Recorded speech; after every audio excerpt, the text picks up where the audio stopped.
All right, South Africa, as we know, on a mission to reduce its over-reliance on coal, depending which minister you speak to, as the world moves towards renewable energy. Now, the Department of Minerals and Energy recently awarding Scatec, it's SCATEC in case you're wondering, providing them a contract with Eskom to provide nearly 300 megawatts of electricity. This company, Scatec, headquartered over in Norway, is one of the world's leading renewable power producers. The company's Sub-Saharan African General Manager, it's Fourie, joining us. Jan, good morning to you. I suppose congratulations would be in order. Before you tell me how and when this is going to be implemented, help someone like me understand nearly 300 megawatts of electricity you're going to supply to Eskom.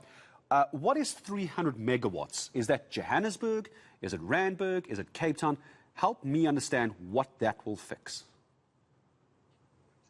Morning, Gareth, and thanks for having me. So, yeah, thank you very much for the congratulations. So, yeah, 300 megawatt is a fair amount of power. Unfortunately, it's not all of Joburg or Randburg.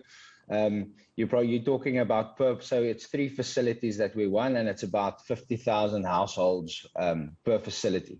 That you can roughly equate it to. So let's talk about 150,000 households, depending on whose metrics you're using.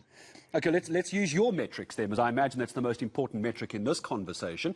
According to your metrics, when are we going to give 150,000 houses power that Eskom clearly can't provide? So we were announced preferred bidders a week or two ago, and the process that we're now in with the department is the so-called financial close process, meaning that we're organising the financing and then leading up to signing the agreement with government, the so-called power purchase agreement and implementation agreement, and that process is going to take about 6 months. And then from there, construction is going to take roughly 12 to 14 months to implement. So we hope to have the facilities operational kind of by the end of or Q4 of 2023. Q4 of 2023. So where are these solar farms? I'm probably using the wrong terminology here. Where are you going to build this infrastructure that can provide all this power to 150,000 households? So in the past, I mean, all the facilities that we've built and won in South Africa has been predominantly in the Northern Cape, and the issues with the grid in the Northern Cape has been well publicized. So we've kind of proactively developed and bid these projects actually in the Western Cape, in the Ceres Karoo. So these projects will be built in the Western Cape, all 3 of them co-located. And when we talk about the duration of that, you're saying by the end of 2023, is there a plan beyond Q4 of 2023 to expand this, or is this kind of okay, so here's the first contract, let's see how you do with this. If you deliver on time, we're going to give you a contract for how much more do you hope and how much more do you think you could do in, say, the next decade? We've been sitting with a decade-long problem. How big could you go? So we've got multiple developments in South Africa, but the way that the program has been structured, that the government is running, or the so-called IPP office that does procurement on behalf of the Department of Minerals and Energy Resources, they run a competitive auction, and a very competitive one at that, where a certain amount of megawatts is then procured against the integrated resource plan, which is the country's plan of how we're going to solve our energy problems from now until 2030, and it dictates also the types of technology, wind, solar, etc., and the pace of procurement. So the procurement is really dictated by that plan, and not so much whether you deliver or not. That's implicit in doing it, because as a private developer, you take all the financial risk of developing and building and financing these facilities, and you only get paid when electricity is delivered to the grid. When the electricity is delivered to the grid, who decides where that electricity goes at the moment? Because Eskom will call it load shedding, we'll continue to call it blackouts. They're deciding where this power goes and when.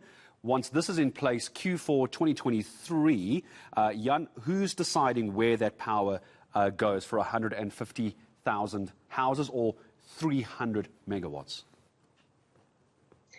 Yeah, so the power system is a very complex dynamic system. So we put it into the Eskom transmission system, And from there, the system operators in Simmerpan at Eskom decides where the power goes, effectively which valves in terms of the equivalent are open and which valves are being closed, which would then direct the water or the power to where they want it to go. But typically, I mean, what you want to do is you want to have generation as close to your load centers or offtake, because then you also reduce the losses on the system.